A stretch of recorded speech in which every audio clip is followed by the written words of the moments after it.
2, 3.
The proposed rules are available. A sign-up sheet is available on the table. Please sign up on the... Can you start that phone number? It did not unmute. Okay. Which one? Just The whole thing. Yeah. We are on the record in North Dakota Industrial Commission case number 32201. Copies of the proposed rules are available. A sign-up sheet is available on the table. Please sign up on the sheet if you want to present testimony or comments today. After these announcements, I will be calling on people in the order on the sign-up sheet to come up to speak. This hearing, as well as the other hearings which will be held by the Commission this week, will be streamed live and can be listened to via the Department of Mineral Resources Oil and Gas Division website. The Industrial Commission is required to adopt administrative rules in accordance with North Dakota Century Code Chapter 28-32. This administrative rules hearing is held pursuant to North Dakota Century Code Section 28-32-11. The purpose of this hearing is to ensure the public has an opportunity to provide their comments and submit data, views, or arguments before administrative rules are adopted. It is important to the administrative rules process that the public's comments are received and considered. If anyone believes that their ability to participate in this hearing is hampered by a disability of any kind, please let me know so that I may arrange the means for you to fully participate in this process. Please remember that this is an administrative rules hearing and not a legislative or court hearing. The purpose of this hearing is to get input from the public, especially those who have not yet had a chance to be heard, concerning these rules, or those who have not or will not have an opportunity to submit written comments. This is not a question and answer session.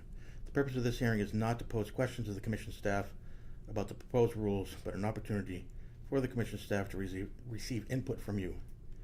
Please try not to repeat testimony of others, but rather refer to previous testimony you agree or disagree with instead. I would ask that you start your testimony by stating your name, address, and the organization you're representing, if any.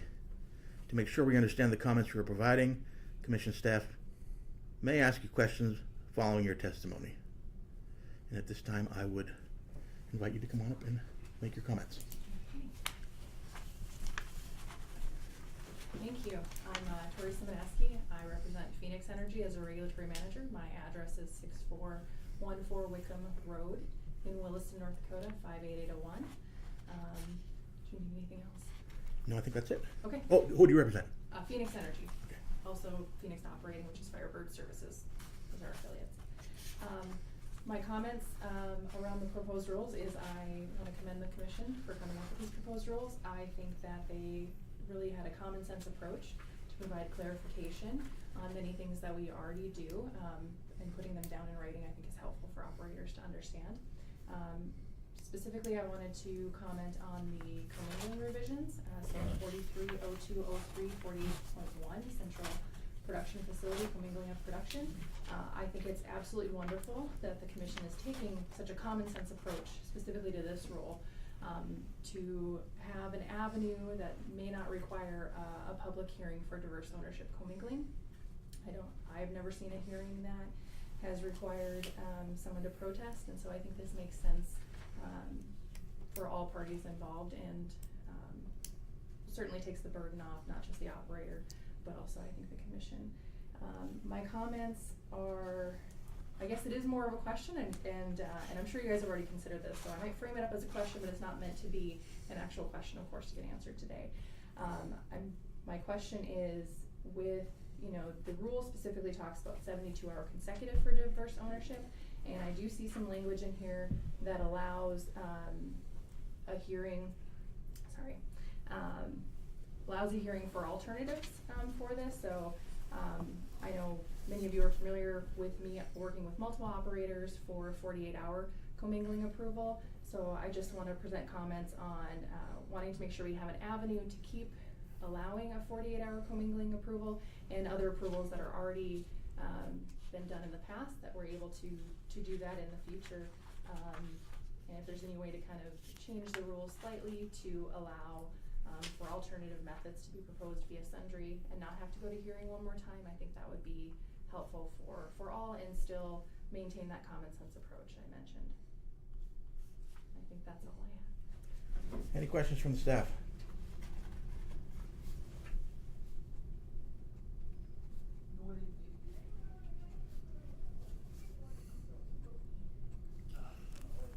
I'll just make a comment that that is something that we will consider. It's probably not something that we thought of when we wrote the proposed rule.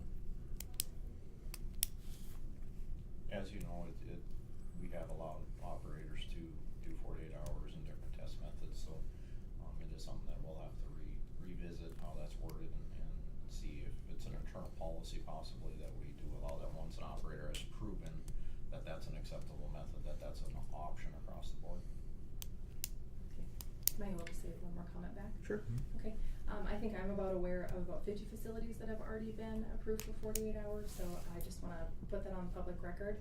And if we, if the operators need to do one more hearing to make it recognized after these proposed rules, that would be helpful. Certainly open to that. Or, David mentioned internal guidance. I think that's also a wonderful avenue, allowing us to do that. So we just don't want to not have that option, given there's such a plethora of facilities plan to utilize that option and already in place. Okay, thank you. Would anyone else like to make comment?